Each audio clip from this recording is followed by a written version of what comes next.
Hey everybody, and welcome to This Week in Points and Travel. I am your host, JP Buffett. This week's episode, we'll be talking about Delta Airline scammers, how Breeze Airways is expanding to more routes, how a London-based airport is having its workers go on strike, and the end of the Northeast Alliance. Say it ain't so. Those stories coming up on This Week in Points and Travel.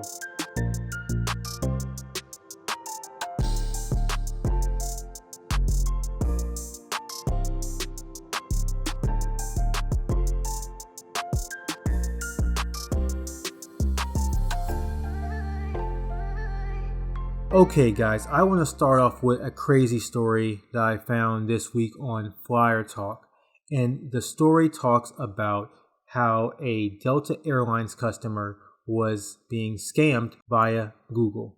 So the person, Shakmail Evans, they were flying out of JFK and their flight got canceled. So what do? They go to Google to find the number to Delta Airlines. And when they call Delta Airlines, they get a call back. What is in the caller ID says customer service, and they notice that is a French phone number.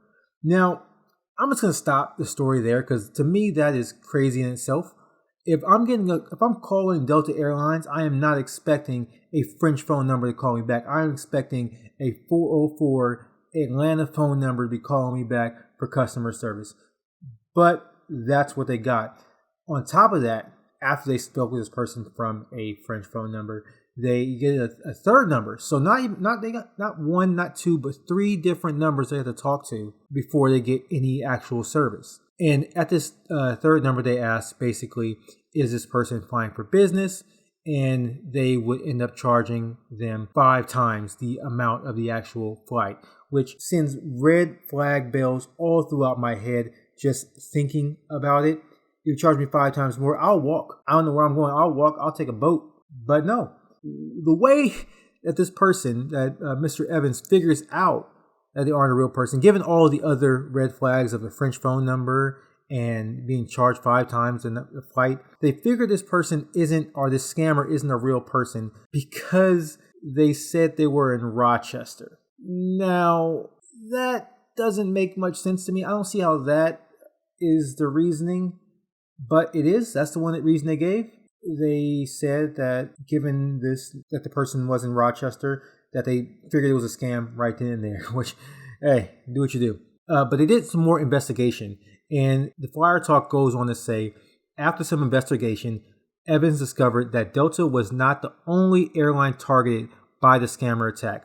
The phone numbers of several airlines were changed, including American Airlines, Southwest Airlines, Air France, Qantas, ITA Airways, and Turkish Airlines. And Google put out a statement that says that they do not tolerate misleading activity and is working on correcting this. Now, this is a very interesting story because I think a lot of us actually trust Google, the phone numbers that we see in Google for different airlines, and the fact that these numbers can be hacked and changed would really change how we use the numbers. But I will say, in the defense of Google and also just in defense of common sense, and Mr. Evans, I do apologize if this is coming across the wrong way, but once you see the French phone number, that's case closed for me. I'm looking for a different way to find. I'm going to Delta's actual page. That's the thing for me also. I would go to the actual page of Delta Airlines to try to find their number. I wouldn't try to find their number exactly on Google. I don't think we should over-rely on Google for things like this, because I think that is how a lot of people can get tripped up. But that's the story. It's a crazy story. If you are out there, you are using Google to find the airline's number or any number for that matter, please double check. Please go to the actual website and see what's happening there. It will save you a lot of pain, I'm sure. And if you see a number coming from a French phone number, run. Run in the opposite direction because it is wrong. Or maybe just don't answer the phone.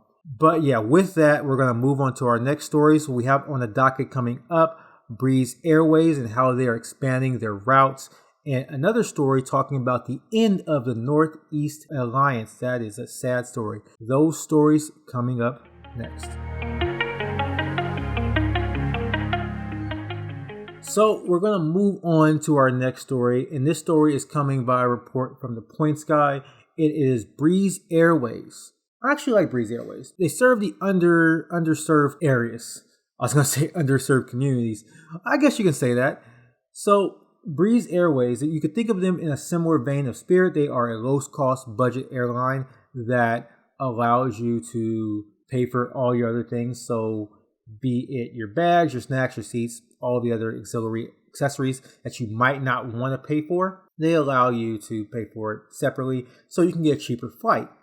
And the interesting thing about Breeze is that they actually focus on, like I was saying before, they focus on underserved areas. So I was actually talking to my friend and his father, and they were coming out of, I'm not sure if it was Norfolk or Virginia Beach. I think it was Norfolk, which is in Virginia. And they were able to find a Breeze flight that comes straight into New York. It wasn't to JFK. I think it was to Long Island. But still, the fact that it can get you to different places that are usually not in a hub is pretty powerful for those individuals.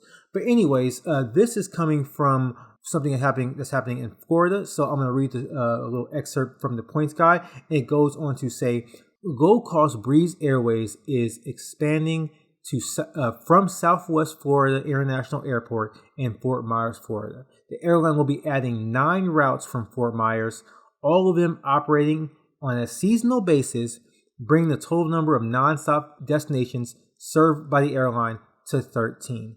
Now, a few of those places include Syracuse, Pittsburgh, Louisville, Columbus, Ohio, Richmond, Virginia. All of these places tend to be underserved from the bigger airlines. You think of your Deltas, your Uniteds. They don't really have these direct routes. So for individuals who are living in these areas, this can be very advantageous for them. And also, I think for positioning flights, I think it's a great way to get a lot more positioning flights out of this. So good on Breeze Airways. The sad part is that it will be seasonal. It would be nice if it was a year-round thing, but I guess it makes sense given that they probably aren't making a lot of money during other times of the year. So it is what it is. Again, it serves a lot of underserved areas. Being Fort Myers is in the southwest of Miami. Given that Fort Myers is in the southwest of Florida, which does not get a lot of love. It is not near Tampa or near Orlando or near Miami, so it's really serving that community that might actually need it, and it's going to other communities that are underserved. So it might allow for more traffic and more communication and networking happening between those places. So if you're flying Breeze, this might be an option for you, especially if you're flying out of Fort Myers. This can definitely be an option for you. All right, so with that, we're going to be moving on to our story about the Northeast Alliance coming to an end. But before that, we're going to get into a story about 1,000 strikers in London. Those stories are coming up.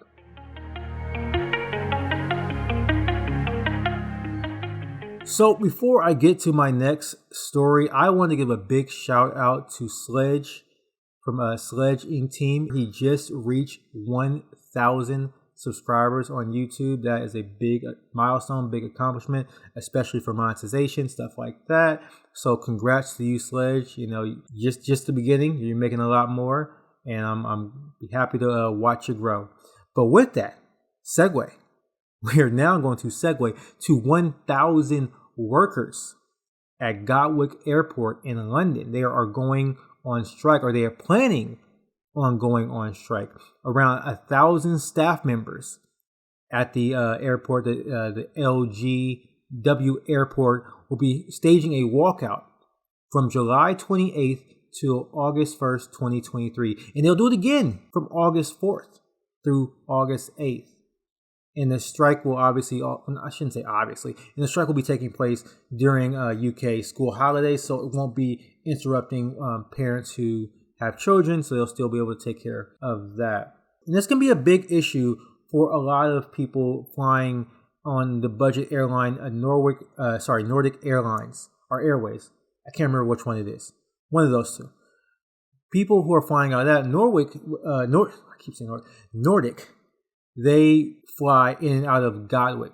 They don't go to Heathrow.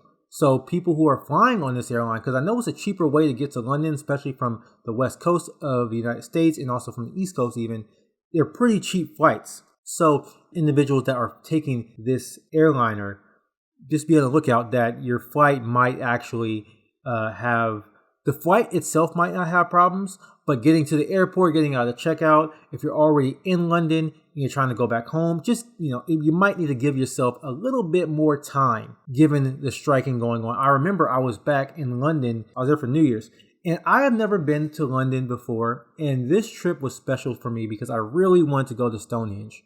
I really want to visit Stonehenge. But what happened was that the train conductors were on strike. So it would have taken me forever to get to Stonehenge. Long story short, I didn't end up going. When I go back to London, I hope to go next time. It is on my bucket list of things to do. But with all that being said, I am here for the working man. I am here for the striker. Especially in this economy, people need to get paid. You see striking happening everywhere. You see it happening in Hollywood. You see it happening with retail companies. You see it happening with warehouse companies like Amazon and stuff like that. Workers want to get paid. And this is not a podcast about leftist ideals and stuff like that. But I must say, I'm here for the worker and I'm here for them to get all of their coins because they deserve it. The regional officer of Unite, which is the body covering the worker, they say that strike action will inevitably cause severe delays, disruptions, and cancellations across Gatwick's operations. This dispute is entirely of the company's own making. They had every opportunity to make our members a fair pay offer, but they chose not to do so, which I am inclined to agree because you can just see it everywhere. Workers are rising up, be it in Europe, be it in the UK, be it in America, be it wherever. You got to pay people fair. And this is going to be a pain for a lot of travelers. I know it is.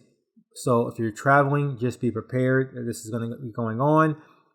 Plan accordingly. And while all of this is going on, just also know that Gatwick Airport will actually be hiring third-party ground landing crews as well as check-in companies to help them kind of ease the strike. But the union has been doing this since January, so it's been about 7 months since this was going on. They haven't got a deal yet. We don't know when they'll be getting a deal. But in terms of the traveler, be prepared for this because it could affect your travels. With that, I am now going to move on to our next story, and that is the end of the Northeast Alliance. That story coming up.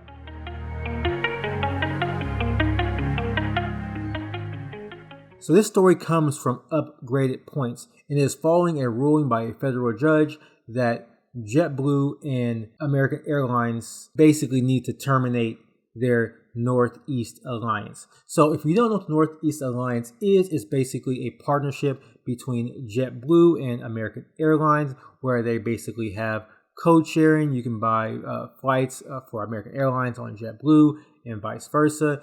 It expanded out the number of routes that each company can now serve, and everybody's happy. Everybody's getting a little bit of money, and it's great for the customer because some of the routes might not be available.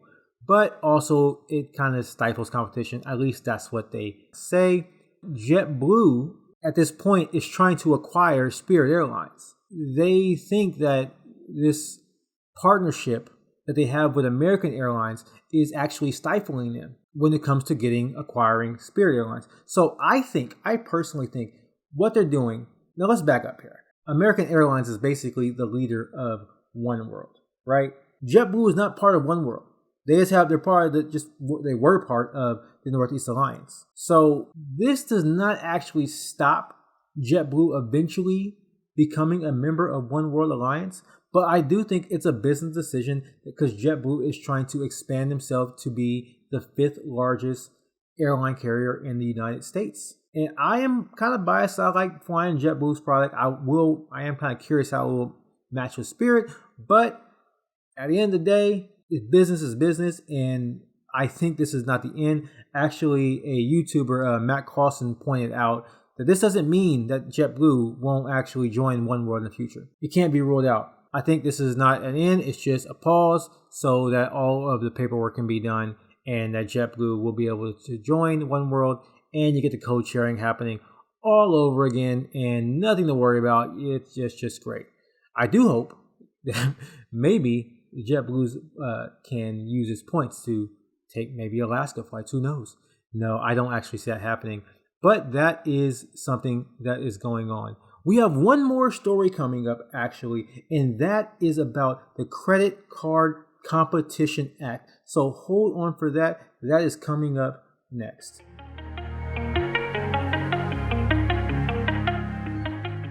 So the final story I have today is a little bit of a rant for me. It's kind of BS. So this is coming from the United States government. Senator Dick Durbin and his colleagues are trying to pass the Credit Card Competition Act, which basically would require networks like Visa and MasterCard to basically allow for other networks to, or for vendors to allow other networks to use their system when they're using their cards. So it goes on to say, this is an excerpt from Dick Durbin's summary of the Credit Card Competition Act, which goes on to say, American consumers are worried about inflation and rising prices, and credit card swipe fees are part of the problem. The Credit Card Competition Act of 2023 will enhance credit card competition and choice in order to reduce excessive credit card fees. It will require the largest credit card issuing financial institutions in this country, those with over $100 billion in assets, to enable at least 2 credit card networks to be on their credit cards instead of just one. And at least one of these networks must be a network other than Visa, MasterCard, duopoly. Now, I'm going to call BS. I'm going to call BS for a couple of reasons. The first reason I'm going to call BS is because this has nothing to do with inflation, and it's not going to lower prices. We've seen this with the debit cards. Prices have not lowered. This is not going to go. The consumer, the price of the transaction is already passed on to the consumer. So not saving anybody any money here, not lowering inflation by doing this. And on top of that, what other payment networks do you know out there? You have Visa, you have MasterCard, you have American Express, and you have Discover. Name another one for me. I'll wait.